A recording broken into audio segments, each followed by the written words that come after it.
Hi, Michael. Hi, Thomas. So we go back a little ways, but for the viewers, could you go ahead and just tell them a little bit about yourself Sure. and what you're getting involved in?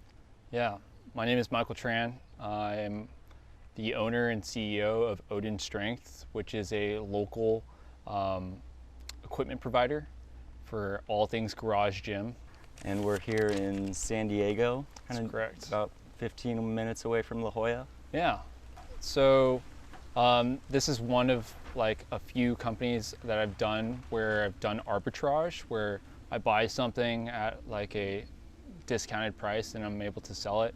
I think like the first business I was able to kind of replicate this was like things on Craigslist, where I get something from my parents, which is like a wasted kind of special material, and make skateboards out of it. And I was able to sell those in early high school, late junior high. At the beginning of COVID, my now wife and I decided to move to my mom's house because it was vacant at the time. And there's a lot more space there in Orange County than there is in San Francisco. And I left my dumbbells at my previous home. When I moved down there, I was looking to replace them. Another set of adjustable dumbbells, which usually retail about $275 from Walmart. And when I looked online, they were sold out on Walmart and every other retail store. And then when I went on eBay, they were selling from everywhere from $900 to $1,200. And this was because you think everyone was being Exact locked mindset. down at home during COVID? Exactly. There's, a very limited supply, and there's a huge demand for people to continue working out, especially in the Southern California region. Did you start it just because you kind of wanted some extra cash in the pocket, or because I understand you have another job as well? That's correct. Yeah, I just saw it as an opportunity, and I think like an example that was really, or a person that I look up to and as somewhat conflict of interest is like, I currently work at Amazon Web Services, and our current CEO and soon to be ex-CEO is Jeff Bezos. And the reason why he started Amazon is that he saw that the top search things that people were looking for at the time were books, and then were CDs at the time. Kind of like following that methodology, I saw that the top thing that was selling or being searched on eBay was actually anything fitness related. Mm-hmm. And then the second was anything toilet paper and so forth related. Paper towels and such. Exactly. And that's an industry where I did not think that I had an opportunity, but with weights and durable like goods, I saw an opportunity.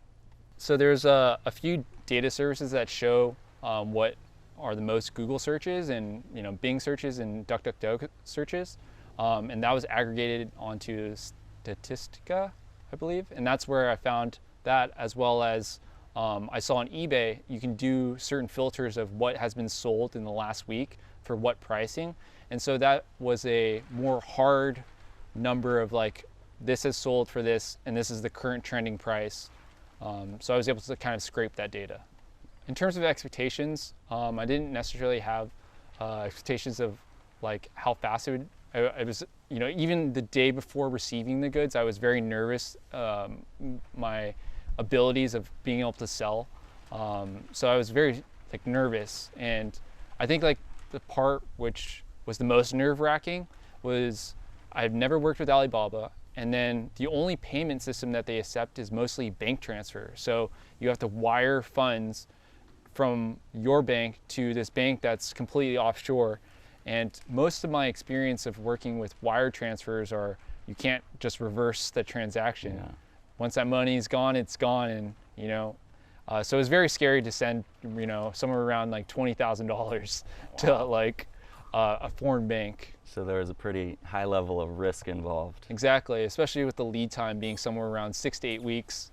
So you mentioned $20,000. Is that what it cost for the 300 dumbbells that you purchased? The $20,000 like was all inclusive of both shipping, customs, tariffs, and the goods themselves. So yeah, that was about how much it cost. The actual breakdown was $162 per pair of dumbbells. And wow. The going price at the time still was stabilized around $850. So And the learning curve for the whole shipping industry is actually quite, steep. I think that, usually when we buy things off Amazon, it's just a one-click ordeal. When buying things overseas, there's so many different options. First, you can actually have the broker or the manufacturer organize, both the customs and working with the shipping company and so forth and so on. So full service, similar to Amazon.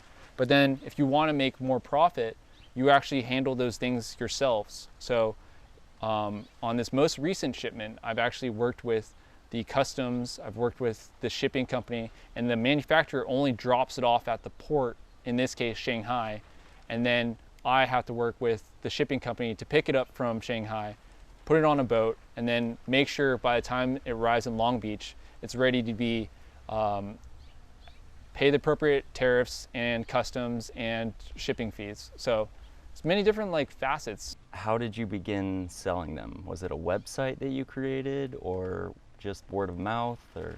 Yeah, so for the first set of dumbbells that I received, I mostly just listed on Craigslist and Facebook Marketplace. My reason being is that there's a very low barrier of entry. I don't need to start a website and that so forth and so on. And as with all shipping, the most expensive facet is anything that weighs something. So this direct correlation of actual weights and then me having to pay, upwards of $150 for shipping kills your ROI. So I kept it very low tech in the beginning. I don't think I could have done this business without my father's help. He's a general contractor, so he has a large warehouse, and the ability for us to store in one central location that has a forklift, has the ability for lots of storage that I could access 24 hours a day, was also really, really helpful. Not to mention he has a giant truck which I could transport the goods.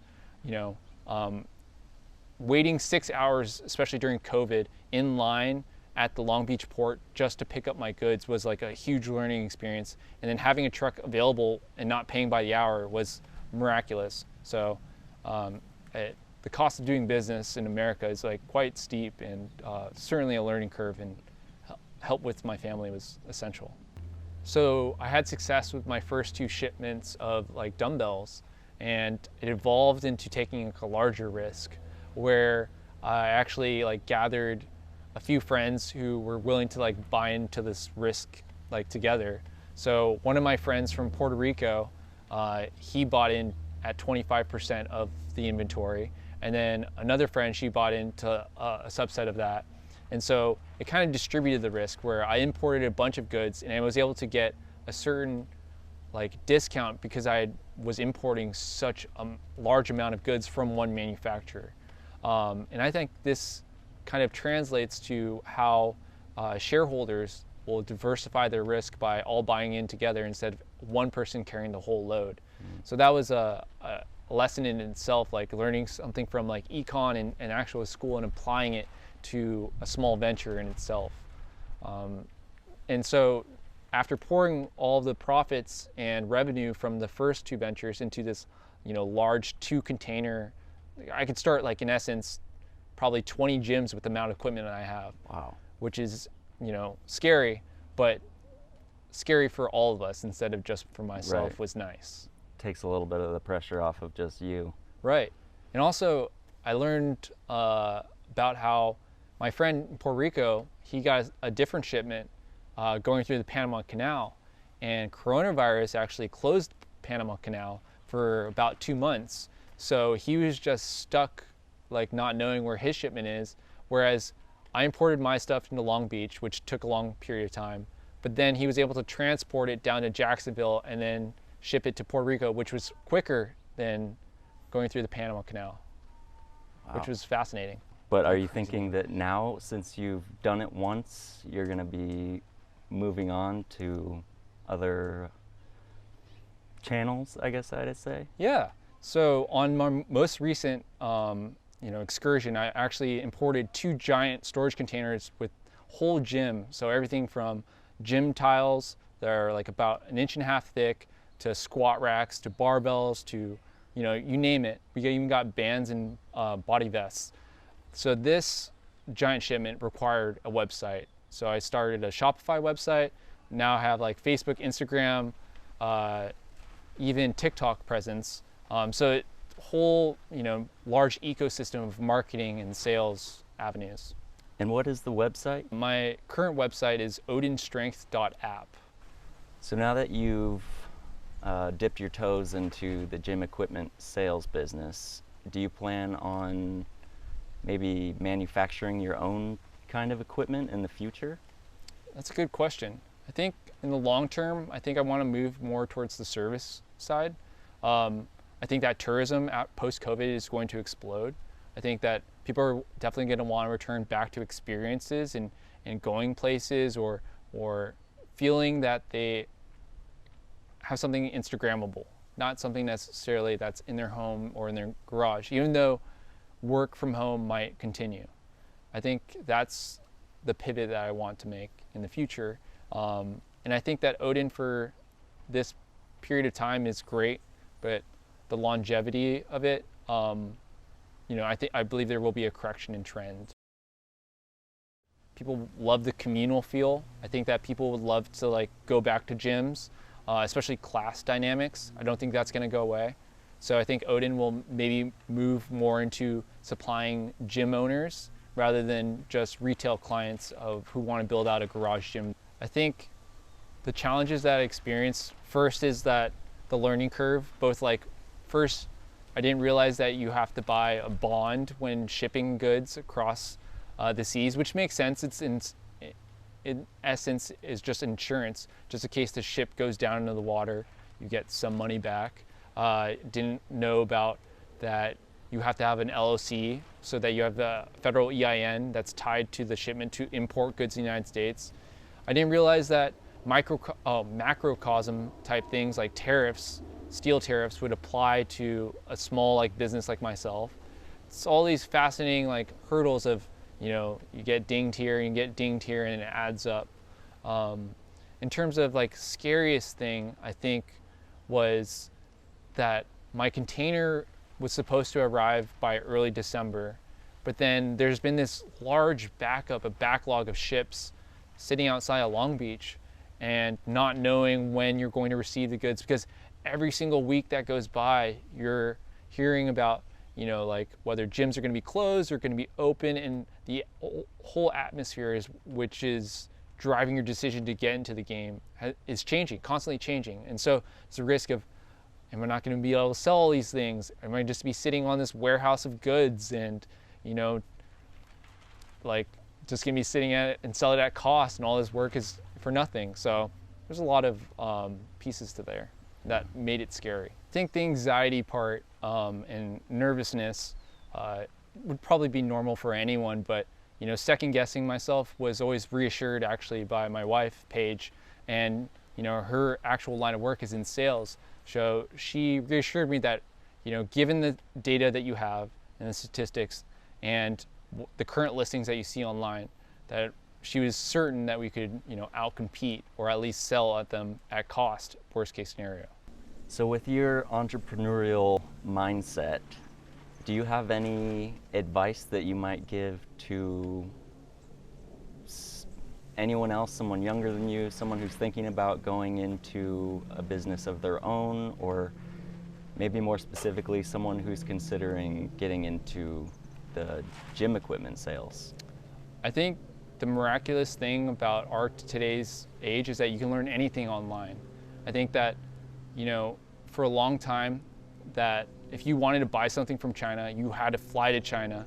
You had to meet every single manufacturer. You had to go out with them on drinks to build trust and camaraderie. But now that's all been boiled down to stars and reviews.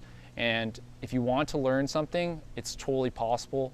You just have to put in the time and try to create this plan of this is my end goal. How do I get from all the way to Z, build out all the steps to there and break them out into smaller goals. And everything is attainable. It's just creating those micro steps to attaining that goal.